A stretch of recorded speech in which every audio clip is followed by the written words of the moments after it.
Hello, everyone, and welcome to another edition of West Ham Fan TV's Post-Match Pint, the only post-match full-match show on the internet. There you go, little Nicky there for you. But he's at the game. He was at the game, or he's on his way home from the game. And Scott and Ryan are away, so it's just me and Brian. And here talk about the Fulham 1, West Ham 1, and there is nowhere else to start except that abomination of a starting lineup that was universally just panned by the fan base. Listen, Brian, you're the tactical man here, right? Give me some sort of thought process, because I've been waiting for Lopetegui's interview and it ain't come out yet. I can't find it. I need to know, what was he thinking with that lineup? He started everyone knows the lineup, but he started Souček and Antonio. Souček, Alvarez, Rodriguez midfield. What was he thinking? Look, the first thing to say is I was also disappointed by the starting lineup, right? But I wasn't surprised by it. I guess the only person I was surprised about was Souček. But if we take away what he said in the Friday press interviews, the one thing he said, he was going to look on the conditioning of the players with the guys that have come back from internationals, etc., and then base his decision on that. The only thing I can think of, he's looked at it and he's looked at the players that he's had available to him, and then he's made the decision that, you know what, Paqueta is not ready to start this game and probably would be a better choice bringing on as an impact sub rather than the other way around. That's the only thing I can think of. The Antonio thing, I'm not surprised. I guess the two things I made a little bit of a guess / prediction was A, Antonio's going to start this game, and B, I said Danny Ings is going to feature in this game. I said Danny Ings will feature in this game, and boy, did he feature. But going back to the starting lineup, that's the only thing I can take. That's the only thing I can say, Dan, in his defense. The thing is with us as fans, right? We've got to remember, we all ideally want to play who we want to play. We don't see behind the scenes. We don't see the training. We don't know the background. We don't know all of that stuff. A lot of us were calling for Bowen up top. I knew that wasn't going to happen, not initially as something that he was going to start with, but revert to. But in terms of what we want to see what we believe is the ideal 11 with the Tadibos and the Somervilles and stuff like that. And I just feel that there's a lot more to it than that, basically, from my opinion. And trust me, that is not me justifying this starting lineup at all, because it was wrong. And at the same time as well, it provides him with another game to kind of like gather that evidence to say, you know what, this ain't the way, because it's not the way. This game was always going to be won and lost in midfield, Dan. And I think we kind of both said that in different spaces. And today, Fulham just dominated that completely. Everything you said, Brian, it's all well and good, right? That's all well and good. But the fact that he changed things at halftime and brought on the players that should have started in Paqueta and Somerville, it shows you how much he realized he got it wrong. Like, to make them changes, and that is one of his biggest credits. That's one of his biggest advantages, his game management. He's not too stubborn to change things when he realizes he's got it wrong. Previously, that would have gone on till like the 60th, 70th minute. Do you know what I mean? We would have just been like, yeah, that team, we're going to give them another go. And I just, honestly, if Paqueta was fit enough to be on that bench, start him. Bring him off. If he starts looking like he's lagging, then bring him off. And then you bring Souček on later, who'd be better off the bench. It makes more sense to play a Souček off the bench. But that midfield, it had nothing. We started okay for a little bit. There was a time, but as the game settled, it wasn't sustainable because we couldn't maintain possession at all. And the goal is just evidence of that. Yeah. Simple pass. All of a sudden, the high line's exposed, bang, goal. Yeah, it was so completely, obvious, man. Yeah, it was. And it goes back to what I was saying about the control of the midfield. Pereira had so much time to play that ball over to Smith Rowe. It just bypassed everyone. with that high line that we were playing, the back line were always exposed. Today, out of all the games we played so far, the centre backs were the most exposed that they've probably been. Both of them getting sort of turned left, right, and centre in terms of Traore causing havoc, and on another day he could at least had a couple goals. He was a handful for sure. I mean, there was a penalty shout. I don't think it was a penalty. No, not for me. He's gone down very easy for a big man. So there wasn't enough in it for me. But I just look at Antonio. A lot of people bringing up Antonio. That's another one. Like, this guy has come from Honduras in South America. And he's 34 years old. So we're looking at Paqueta and how, he's not going to be fit. Antonio was a passenger. Like, he was anonymous, and he done the same thing he usually does, where he goes out to the left and he tries to play on the left and tries to whip balls in, and he's not effective at that. He's not effective there. So I get it. Look, Fulkrug is injured. But so when you got a player like Somerville, who's actually a left winger, play him on the left. I know Bowen up top is not the ideal, but no one can convince me that it's better to play Antonio up top and start Antonio up top than Bowen. Listen. Yeah, you're right, Dan. And I couldn't agree more. And it's got to the stage now where, whether it's us as YouTubers or fans just talking, we're all starting to apologize now by saying, you know what, nothing against Antonio personally, but and it's got to that stage because we know that he isn't the answer for what we're trying to do anymore. But we're in a situation where we're playing with a limited hand, and he is basically one of the filling spaces, I would say, at the moment. Do you know what I mean? I don't think the manager wants to play. I don't think he wants to start with the Bowen option down the middle to begin with. I think he wants to use that as an option in game. And it's one of those ones where if he goes that way and it works well, it does put us in a bit of a predicament from a full crew point of view going forward. But that's not to say that he couldn't get integrated. But I just think there's a couple of things I've kind of learnt with Locatelli so far, and it's still sort of sketchy. He obviously, there's certain players that he does value. We know that he doesn't hold that same loyalty. Like you said, the substitutions and the changes he's always going to make, and that brings people like Soufal back into play. We now, we all kind of thought, Soufal's not going to get no game time this season, but it's proven that if it means that he's going to move Wan-Bissaka to the left in order to kind of bring Soufal on to kind of get crosses into the box. We've seen that he's not afraid to basically do that.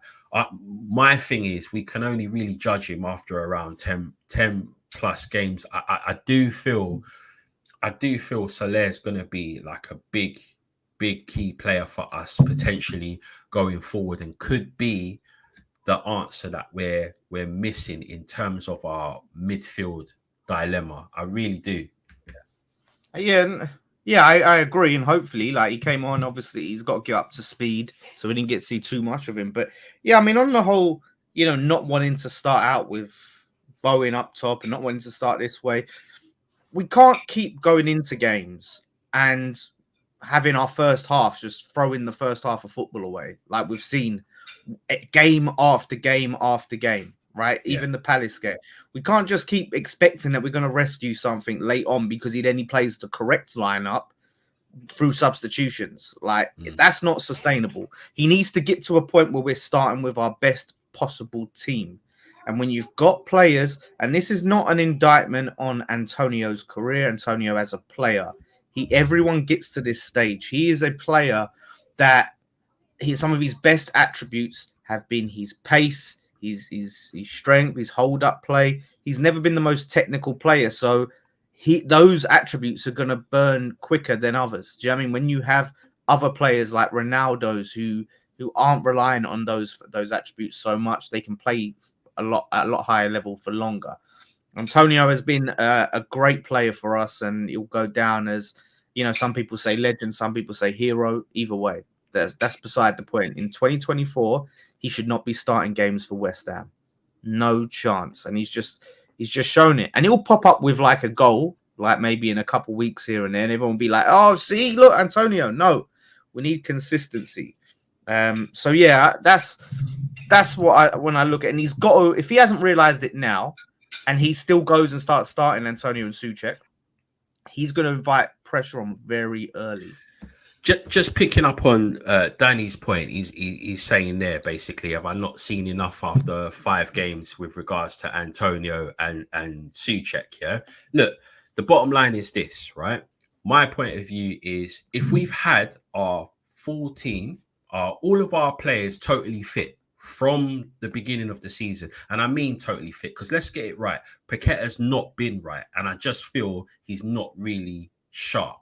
And I put that down potentially to fitness rather than anything else, right? So with regards to Danny's comment, my thing is if we see everyone fit, starting on the same level playing field, the lineups that we've seen from game 1 to now would not have been what they have been. No way. I'm telling you that now. They wouldn't have been what they've been. I don't think Tadebo's been brought in to be the bench fodder. In fact, it's clear that he is not doing enough, or he's not fit enough, or just not up to the pace of things yet. Otherwise he would be starting. He's obviously not seen enough for him to shape the partnership we're seeing at the moment with Souček. Let's get it right, he wouldn't, a disclaimer, he wouldn't be in my starting lineup personally, right? However, with the contributions that he has made in the game so far, he has at least brought something to the table. And again, the systems have been different. There's been about 3 games where the systems and the formations we've played in those games have been different, or they've been changed in game. So what I'm saying, Danny Jordan, yeah, is we need to give it a little bit more time to actually see what is our best, what the manager feels our best lineup is. And we're not going to see that until we consistently see the same players being picked to start certain games. We ain't seen that yet. He's got to work it out soon, man. He's got to work it out soon, because if after today he hasn't realized that Souček and Antonio do not belong in our best lineup, then I worry for him. I seriously worry for him. And the fact, like I said, he made the exact right changes at halftime. And I was calling for it, not because I'm a visionary, because everyone was calling for it, because it was the obvious, get Antonio and Souček off and get Paqueta and Somerville on. And they made an instant impact, like instantly just changed the game. So that should be a lesson to him. That should be a realization, right? And I just feel like if you're on the bench, you're fit enough, right? You're fit enough to play. I think you always should start your best team with the intention of trying to get something early, and then you have an Antonio and Souček to give you a different dimension. Do you know what I mean? Much more direct players that, you know, if we are chasing the game or we're chasing a win, we can get something. But I do like his changes. I like that with the Ings, getting into the Ings thing. He's not just like for like. Do you know what I mean? It's not like, right, okay, we're going to bring Bowen's up top now, so let's bring Bowen off and just play Ings there, and he'll play the Bowen role. No, it's like we're going to play around him. And that's what I'm hoping we can get something out of this Danny Ings guy. I know Nicky's pulling for him. We need to, because I see that John Duran goal. I was watching that. And that goal, it was like a rocket, but it was like a knife through my heart at the same time. I felt it, like it went right there, because that hurt, man. We could have just paid an extra 5 million and got him, but we got full Kruger. I'm not writing off, but it's all with Duran. It's all hindsight, and I just want to dead him off because it hurts just talking about the guy, because it would have been nice seeing him, but at the end of the day, we just kind of have to move on from that. Look, I do feel, and there's no evidence to back this up, I reckon the manager has his idea of what his best 11 is. And there may be factors as to why he is yet to put out what is deemed the best 11. The frustration that we have... Tell us, man.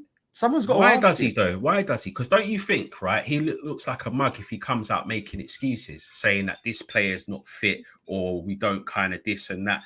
You know what managers do, No, Dan. but then They all play the politician card, and it just kind of looks a bit muggy if they're coming out making excuses. It's damn you do, but he looks damn you stupid. don't. Like right now, he looks stupid, Brian, for playing that lineup. Unless he gives us a reason and says, "Look, X, Y, Z," then you might sit there and go, "Fair enough."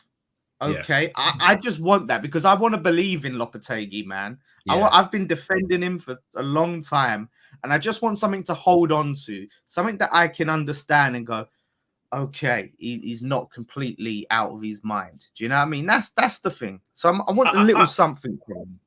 I hear that. Do you know what I'm probably more concerned with than the starting lineups? Because I am concerned about the starting lineups. Let's not get that twisted or confused. It's not like I'm defending him like I'm his lawyer or something, yeah.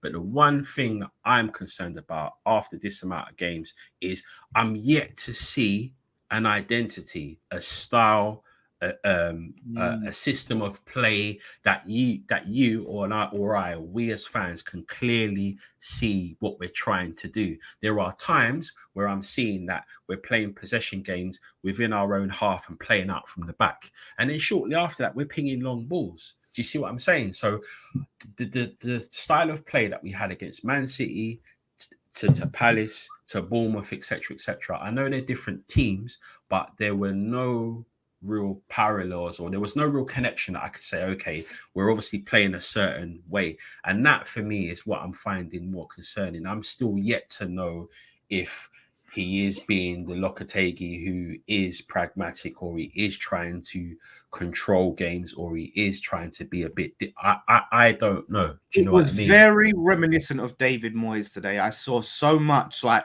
as I'm doing the watch along, I'm saying things, and like I remember saying that last season. The sideways, sideways, backwards, sideways, sideways, get the ball, look around, get around the edge, pass it. Like just that Yeah. slow passing that we see so often last season. I saw it today and it frustrated the life out of me. And just constantly losing the ball, constantly inviting pressure on long balls. It was painful. And like you said, I haven't seen a concrete style of play. There was I think it was at Man City we had that Somerville chance, and that was like I can see, okay, I've seen Lopetegui play that, the little triangles, the one touch triangle, boom, Somerville's through on goal, bang. So we see that, but yeah, you could see as well with that lineup, and we called it out in the watch along, lack of creativity. It was so glaringly obvious there would be no creativity. And look, we had no shots on target in the first half. We had hardly any shots. I don't even know what our XG would be, but yeah, like that's a worry as well. We need to even with Paqueta on. I still think we lack enough creativity, and unless like we get the strikers really fed well, I can't see us scoring a lot of goals this season. To be honest, I think we're going to struggle for goals.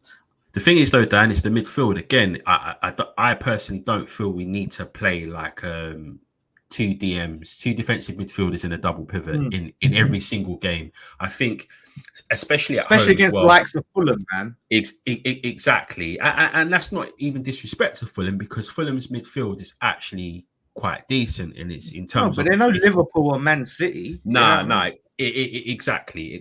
So we can go pound for pound for them, and I feel we can sacrifice at least one DM to therefore be a little bit more creative, and that's why I'm saying if you got like maybe an Alvarez with say like a Soler, for example, you then got someone who is in a defensive position, but then has the ability to bring the ball forward and give it to certain people who can therefore create. So it's the midfield for me, and that's where it's all wrong. But I do believe we do have the players. It's just getting them in the right system and getting them to bed down in a style of play that will then enable us to open up teams and create opportunities. Yeah, I agree. He's just got to use we are only 4 games in, but he's also got to use the training as an opportunity as well to see what's what, and get a game plan. But yeah, what I do like and what shows me he doesn't appear to be a stubborn manager. Yeah. Which tells me, you know, how quick he is to change things in game. Shows me that he's going to be willing to change things like week to week. That we're not going to see Antonio and Souček start against Chelsea. You know, that's the big positive for me that gives me hope. Like I said, he has got to have time, and you know, we do need to see how these players do. Danny Ings, listen, I've had no hope for that guy because that was his 4th goal in, you know, nearly 2 years. But yeah, he took it well, and I hope really he comes good. And to me, like, he's got to get a chance. Like, he has to play over Antonio, and Fulkrug, you know, he's obviously injured. He'll probably be fit enough for the Chelsea game, but I would go Ings over Fulkrug at this time. I think Fulkrug is better than Ings, and I think he will eventually, you know, leapfrog him. But I think, look, Ings has scored. Go and start him. But again, it all depends on the system and how we play with Ings. We can't just play what we played today in the first half and just swap Antonio for Ings out. Yeah, completely. And you know what? You've kind of answered the question I was going to ask you, right? And basically, with today's game, if when the starting lineups were announced and you saw Danny Ings started, how would you have felt? Do you know, I would have been very perplexed. I wouldn't have been. Yeah, I would honestly. It would have shocked me. I think I probably wouldn't have been happy because it's again the midfield, and I wouldn't have been confident with Ings starting. But I would have been very curious, like, you know, with Antonio under Lopetegui. I feel like I've seen the same Antonio. Like, I've seen what I'm going to see. I haven't seen enough of Ings under Lopetegui to completely just dismiss him and say, right, you know. So as much as I wouldn't have been excited, I would have been very intrigued by what we would have seen, because I think he's sort of similar to the Fulkrug in a way. And the fact that we've gone and signed Fulkrug, maybe, you know, we are going to play in a way that is going to benefit Fulkrug and Ings. That's the thing that gives me hope. But yeah, I think, you know, if we give Ings more chances and he scores a couple more goals, even if he doesn't come really good for us, maybe we can get a bit of money for him in January and get him off the books and get in another striker. A lot of people talking about Duran in January. That shit's so stale, man. Done. It's so sad. But I'm just so sick of our track record with strikers. Why are we so shit at signing strikers? Honestly, and again, I don't want to write Fulkrug off, but I'm not excited by him. Like, I think he's a good finisher, but there's nothing about him that makes me feel like he can take a game by the scruff of the neck. Like, he's going to be that guy that's going to just, like you see Duran do for Villa. Do you know what I mean? He comes on, bang, like, he makes something happen. He needs to be fed, and we're not creating hardly any chances as it is. So maybe Soler is going to be the answer. And I really hope to God he is, because if he isn't, I think we're banging trouble. And we need to start identifying a striker that we can go and get of a similar profile to a Duran, that type of striker, and make sure we get them in, if not January, next summer. Because I'm so tired of the striker situation at this club. It's exhausting. It really is. I need to see someone just come in and be that X factor for us, banging goals week to week. But, you know, yeah, that's it. I couldn't agree more, mate, with everything you said there. I think, you know what, I've always said it. I always feel that Fulkrug was the plan B. I think that they kind of like wanted Duran and they wanted an alternative. When things started to go cold with Villa, they went for Fulkrug. I thought they would go for him anyway, but as a plan B alternative, which therefore would enable us in games to kind of change tactics and maybe sort of like go direct. But they still want that sort of player like Duran who can run in behind, etc. So I do feel Fulkrug is really hard because I think he's getting like a lot of heat, which in my opinion is unfair because we haven't really had enough. He hasn't really had enough opportunities to kind of like for any of us to really judge him. But where you're absolutely right is he's not someone that kind of excites us. He's not going to be that guy that's going to be getting 20 goals for us. What he will do, which I think a player like Duran may or may not do, is he will make our wing players look better, because he will be coming, dropping deep, holding up, and slipping them in behind, which therefore could increase their goal output. So that is something. But I'm not like, we just need to relax, because at the end of the day, all it takes is like basically a couple of wins, or a situation, say like even today, if we won but played really badly, we kind of would be in that same sort of predicament where we're still questioning things. And I think we're right to question things. Do you know what I mean? Because as fans, we see it for what it is, and it's our duty to kind of highlight these things. Do you know what I mean? Because we're seeing what we're seeing. But at the same time, I think so far with some of the things we're seeing, mainly around team selection only. That's the only thing I'm kind of like putting this statement to. I think there's a lot more behind the scenes that we're not seeing. And if anything, if some of the players we want to see get thrown to the Lions, we could be dead in their career really quickly. Do you know what I mean? Alternatively, someone like Somerville, game against, say, like Bournemouth, that was that sliding doors moment where if he took that chance, who knows? It might have been a thing where he started the next game and then it propelled him into a run in the side, because he's deemed as a player who is not an automatic starter. He will get his shine, but it's just, for me, the midfield is the conundrum, because if you look at the midfield, it also impacts what happens up top as well with the personnel that plays, because to me, there's bigger issues, right?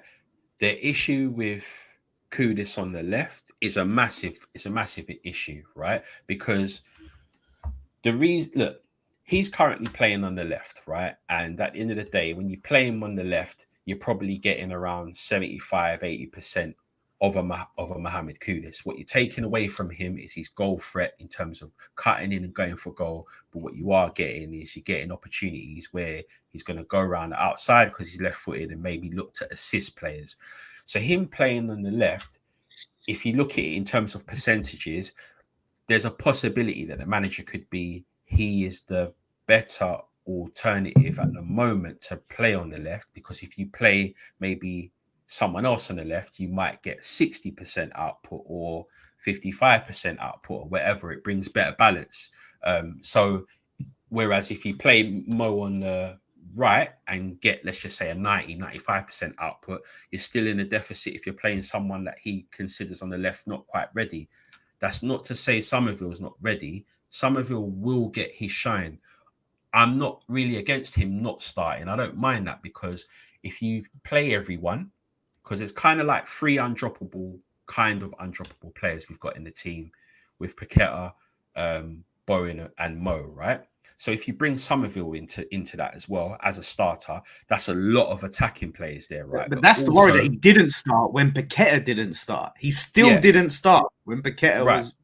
But if you play those four guys down straight away, you then look at the bench, and the bench starts to don't look as desirable as it could be, because there's not really an alternative, a like for like, that can come on and play on the wing. You've got like centre midfielders or number 10s, but you ain't got that's my only thing. If we're playing FIFA, then fair enough, you just play all the man then. But if it's a game like this, you want to have some variation and people that you can bring off on the bench. And I do feel Somerville will get his chance. He'll play into the team based on form, etc. But like one of the comments says there, he is a little lightweight, and I think that's probably one of the reasons why he's not getting the starts at the moment. But I mean, like, anyone could see he's lightweight. He's like 5'3", for God's sake. Like, so we knew what we were buying. It weren't like, you know what I mean? It's a mystery, and we're like, oh shit, like this guy's really lightweight. Like, he's a quality player, and he makes things happen. Like, he comes on, he adds a spark, and it's certain games. And I just, I just look at it and I go like, I think Fulham this game, and I'm not disrespecting Fulham, but with the start we've had, this was a game where I looked and say we could flex our muscles a little bit more. Do you know what I mean? We could go a little bit more on the front foot, and that's why I was so looking forward to this game. And the lineup just killed me. And now, you know, we got Chelsea away next game, and then I think Home. we got is it Brentford? No, so basically we've got what? So Chelsea, then it's the League Cup game against Liverpool. Which is Yeah. And then I think you're right. Is it Brentford?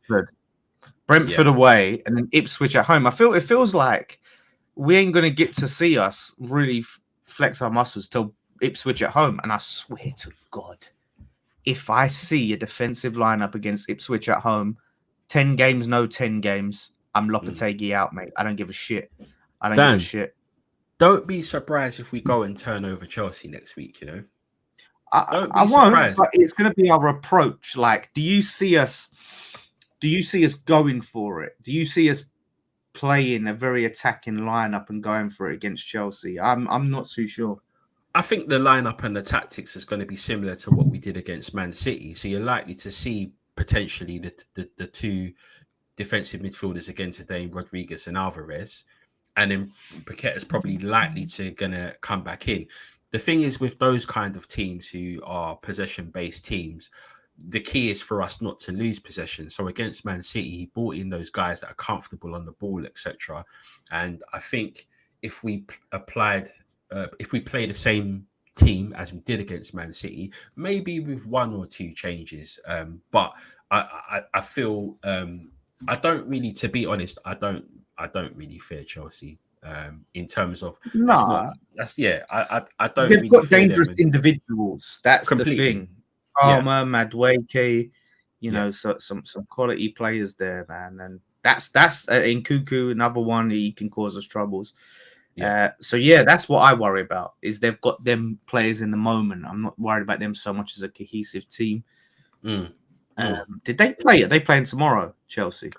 They play tomorrow, and again, like it's that mental thing, isn't it? Whereby if you were to look at what's our best league performance? Oh, they're playing now. They're playing Bournemouth now. Okay. What has been our best league performance this season, and none of them have been fantastic, but there were moments in the Man City game, and I do feel because when the big boys come to town, naturally, like we always have done historically, and like many other teams do, you kind of you play your A game, don't you? And I feel that's what's going to happen when we play Chelsea. So there ain't going to be those I'm hoping there's not going to be situations where we get carved open like we did today, or like some of the other games, because if that were the case, then we're getting a heavy beating. We need a home win. We need to win that game. We need a home win in the Premier League. Like, we've lost both so far. I went to see us beat Bournemouth, but League Cup. That's that. I put that aside. I want to see us win in the league. And you know, teams are starting to pick up points. Like, if we're serious about being in that European race, we need to start getting wins and getting some confidence. And it is Chelsea, but they're not that Chelsea. Do you know what I mean? So they dropped points to Palace, which has been Palace's only point all season. So they've got frailties. Lopetegui needs to have a plan for this game, and my big worry in terms of his ability to plan. Someone's commented this on my video on my channel, and they said, the worry is that Lopetegui has had all international break to plan for this game, and that's what he came out with, and how bad we looked. But at the end of the day, I disagree with that, man. That's like one of those easy comments to say. Do you see what I mean? What can you do until like Friday when your international players, who are your A players, your top line players, your Paquetas, your Bowens, etc., your Alvarez's, all those guys, until they come back and they say, you know what I mean? He looks them in the eye and says, "How you doing?" How are you feeling for tomorrow? Give me a percentage out of 100. What are you saying? And trust me, those conversations happened. And we don't know what the situation was with Paqueta, but there's no way that he's Like I been said, he dropped. was on the bench. If you're on the bench, you're fit enough to play, in my opinion. But And he then, played a Dan, full half, so he could have played yeah, the first half. I hear you, Dan. But then what if he played the first half and stunk it out, or worse, got injured? It's easy to say, like, yeah, if you're on the bench, you're fit, but we know that's not how it works. We know, like, But he go came on. on, so he was obviously fit enough to play. And like he could have brought him on and stunk it out. Like he could have stunk it out in the second half or get injured in the second half just as much. Yeah, Like it showed the fact that he had to make that change. He showed you saw how awful that team was, that lineup was. So yeah, he had to play him. So yeah. if he Fair dues. saw it, I mean, you can say hindsight, but we saw it at the time. But Yeah. lineup wise, I see a comment now. Obviously, there's I don't know if Scott's on holiday or whatever, but preview wise. But yeah, like for you then, like what changes would you make then to the lineup against Chelsea? It's a tricky one. So there's two ways I would play it. I would either start with the exact same lineup that we did against Man City, just based on the I style. thought you had me in the first half there when you said I'd start with the exact same lineup. I was about to go there. Just kick me out the stream. Yeah, get out right.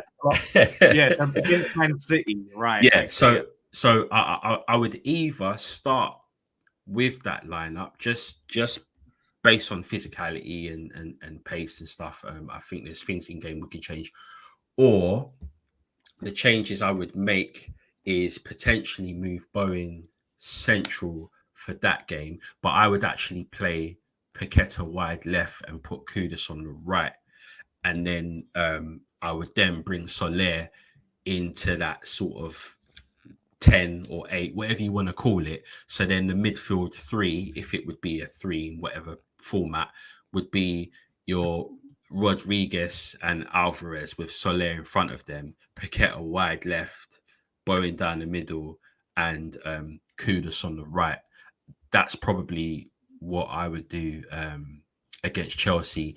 The defense is a real hard one because I really want to see Tadibo and Kilman, but at the same time, I don't want to see him if the manager feels he's not up to it. Do you know what I mean? Yeah. If he's not up to it, like he ain't up to it. And we got to just and trust me, that's coming from someone who's not a Mavropanos fan. Mavropanos is okay, but I feel he should be someone who is an understudy and then coming off to replace whatever our first choice is. He's just got one mistake in him too many for me, even though he's comfortable in coming out of defense. Both the good thing with him and Kilman is they're both comfortable in coming out of defense and playing into midfield, and they're both quite decent with aerial duels.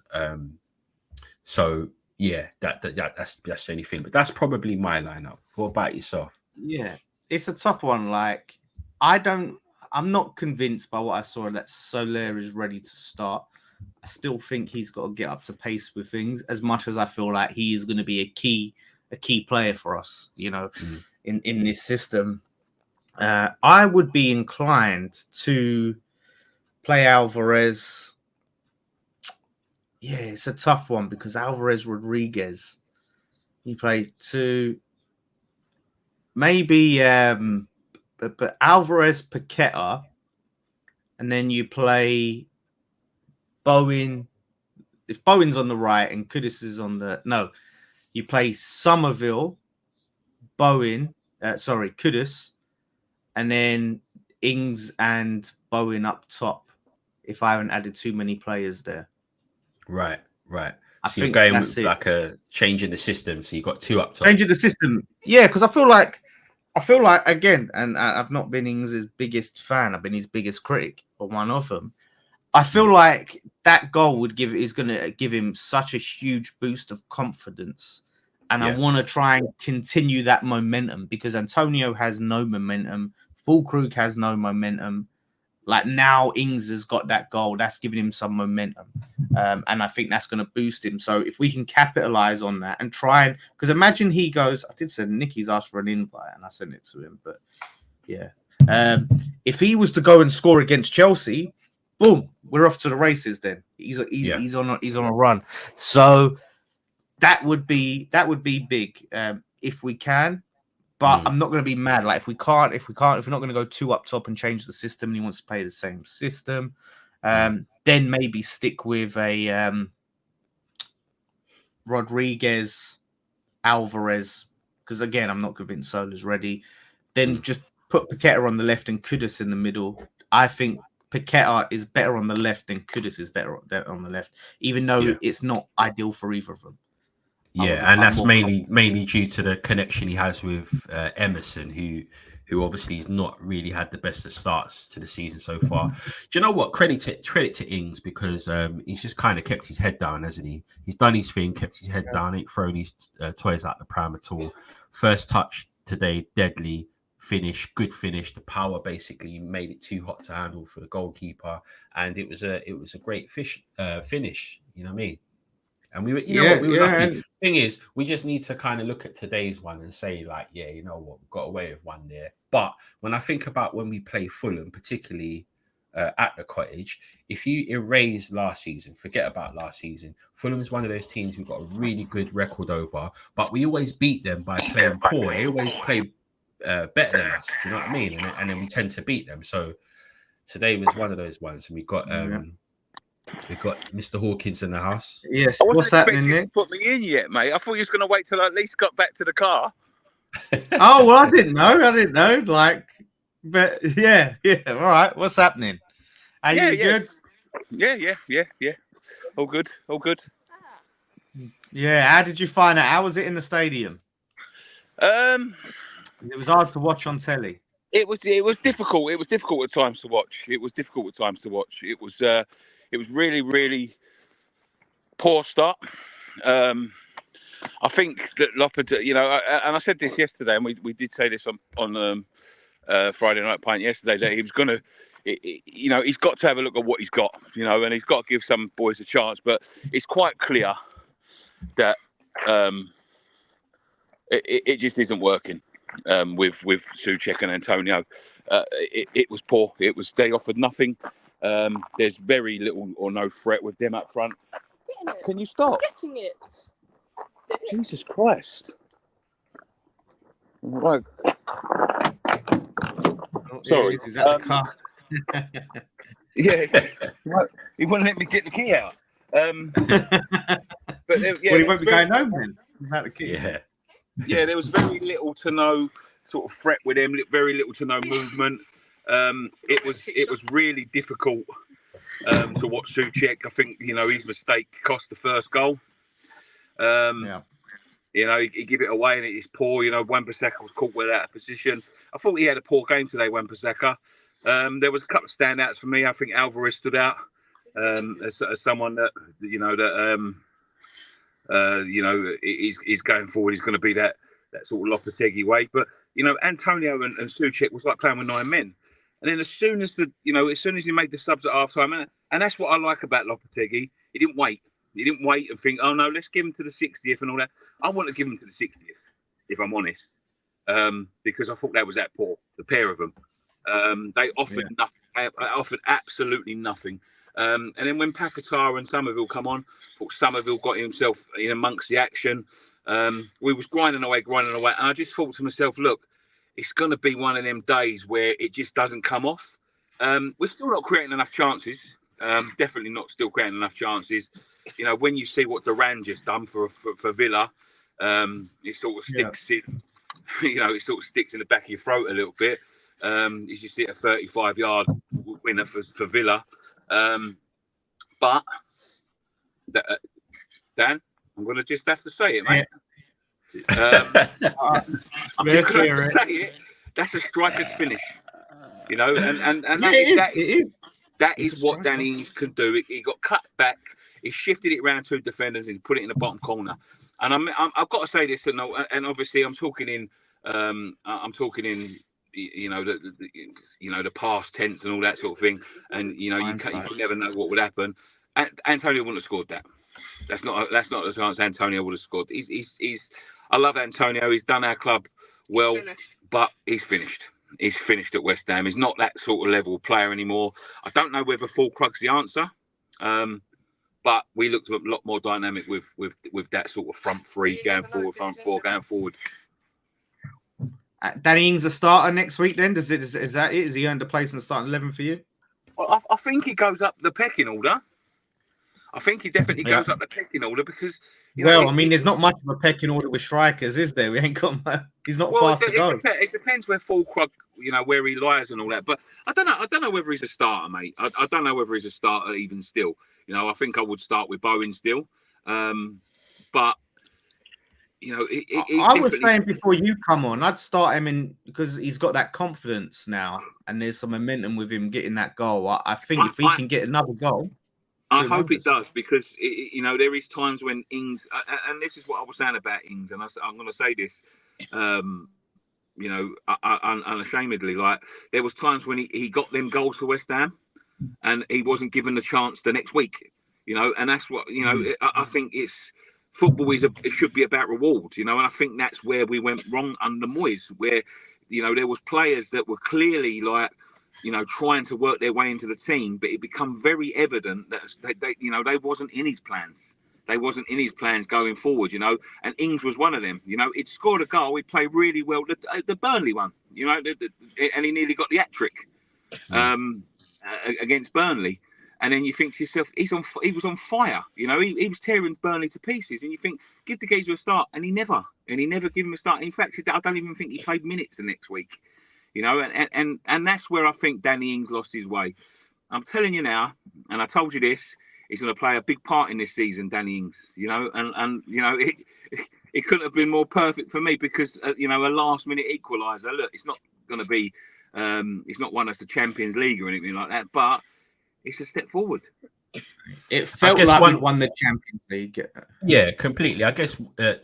I agree with Nicky in terms of I think with the goal today, it does move Danny Ings up in the picking order, and it gives the manager now a bit of a problem in terms of what to do going forward. I do agree with everyone with regards to Antonio. It's one of those things where he's likely to have more of a better impact, I feel, coming off the bench, particularly in the last 30 minutes, 20 minutes of a game, and even if that's not direct down as a number 9, if it's out wide, whatever. I think he, if you give Antonio the last 20 minutes of a game and just cause havoc, I think that's likely to be where he's likely to have more impact. We really got a bit of a situation here up in that attacking third, because one of the things that Dan said earlier, and it's a good point, is that at the moment we're struggling to make chances, and that's because there's no sort of real cohesion in the midfield, basically, in terms of starting up attacks. And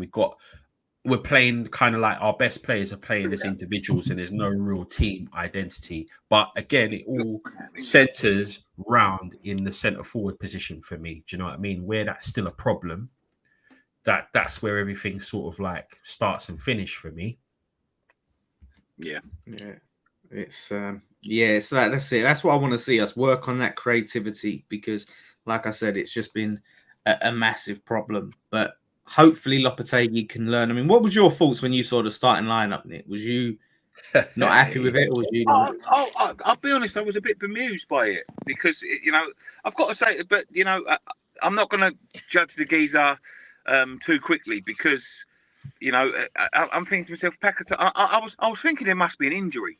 There must be an injury, or there must be something where he's played like minutes in Brazil and he couldn't come back quick. And I don't know. But then I thought to myself, well, he's put Antonio in, which is he just played in Honduras on a Wednesday night, and I think that may have affected Antonio's performance. He's not getting any younger. He's 35 years old now. So going over to Honduras on a Wednesday and then coming back and playing football on a Saturday, he's going to take his toll on him. Souček's not getting any younger either, you know what I mean? And he's played international games this week. So, it's one of them ones where I just thought to myself, like, why? What is the thinking behind it? Everyone was looking at it this morning and thinking, it's got to be Bowen up top. It's got to be Bowen. If we need an impact sub, Antonio comes off the bench. He doesn't seem to want to start Somerville. He didn't start Soler, obviously. And he played Souček in that 10 role and Antonio up front, it looked like at times they were switching. And it looked like at times that Souček was the furthest forward. And I think this is a horrible experiment. It was a horrible experiment. Listen, that sort of thing can work if you're 2-0 down, going into the 70th minute, and you need to be playing oof ball, but not to start with, you know what I mean? Like, and that is where we're struggling in terms of like where we missed out. That Duran, missing out on that Duran, that could have changed our season. I think he is on fire at the moment. You know, that goal that he scored today was an absolute fucking belter. Yeah. But I do respect him that he was, he was sick of being fucked about by him. They kept on moving the goalpost in terms of like the signing on fee, and he just refused to keep on bowing to their demands. Listen, it looks like a mistake in a minute, but you can't just keep on letting clubs take the piss out of you. So I do that, and it looks like we may be a little bit light up top. Some geezer said to me behind me in the stands today, I was talking to his mates, and he just said, "I'm sick of seeing this geezer up front for 4 years. There's no, I know Fulkrug was injured, but there's no sort of other option, and we needed another option." I'm going to say this every week. What was the point of Gil Herme? Like, honestly, is the fact that he weren't even on the bench, and I get it, like he's young, time, all of that, but he's not even getting on the bench. It's 25 million quid. Come on. You know what's interesting about him, Dan? Well, there's two things. The first thing is we've got to remember it's Stuyton that's making these signings, right? And with him specifically, he is one of those ones that could be a diamond in the rough, or it just could be one of those ones that we look back in times going forward and be like, oh, what did we do there? It completely went wrong. But what I found out that was really interesting is that with deadline day, there was actually some interest. There was a couple of bids in for him, which the club turned down. So they obviously want to basically see it out and in terms of his personal development. But you're right. I think we've got a situation there, and are the club protecting him, putting him out the spotlight? Was he always going to be someone who was not going to be in the first team, and then sort of with the hope of working his way through? But at the moment, it's because it's not clicking up top, because we've got a situation. What people are looking at, they're looking at the numbers and thinking, we could have invested that money into someone else to get to basically alleviate the problem we've got up top. But again, he's another one like whereby I don't know. I don't know what the situation is. I don't know what the solution is. But it's remembering because how long that do we wait for this development? That's the question. Like, because he's only a kid, though. He's only a kid. Well, he's 19. He's 19. 25 mil. You give it 3 seasons, 4 seasons. Yeah, it is. But in this day and age, Nick, if you're spending 25 mil on a 19-year-old, you're expecting within a couple of seasons or something, they're breaking in. Like, how many academy players are people splashing that sort of money on? I understand what you're saying, but there's obviously something there. Listen, let's not judge too much. We're 4 games into the season. The geezer's not. He might come over. He might not be ready. He might not be ready for the physicality of the Premier League. You don't want to chuck a kid in like that and ruin him before he even gets going. They've obviously seen something in him. Because it's they've spent 25 million quid on him. I don't know. But League Cup games, not seeing him, nothing. Yeah, no. But he may not be ready. Right, listen, boys, I've got to go because I've got a very impatient young man here, and he wants to get home. Yeah, well, I'm live on YouTube. You have to tell me about Fox. Right, there you go. Right, let's wrap it up there anyway. Yes, wrap it up there. Thank you, everyone, for watching. Thanks, Brian, for joining us, and Nikki in Fulham for joining us. And yes, check out the fan cams and all of that good stuff. Go back and watch the watch along and look morning out for after the content tomorrow. Yes, and then it's the build up to Chelsea. So thank you all for watching. Have a great weekend. Thankfully, we rescued a point. One thing left to say: come on, you Irons. Come on, you Irons. Come on, Nanny Ding.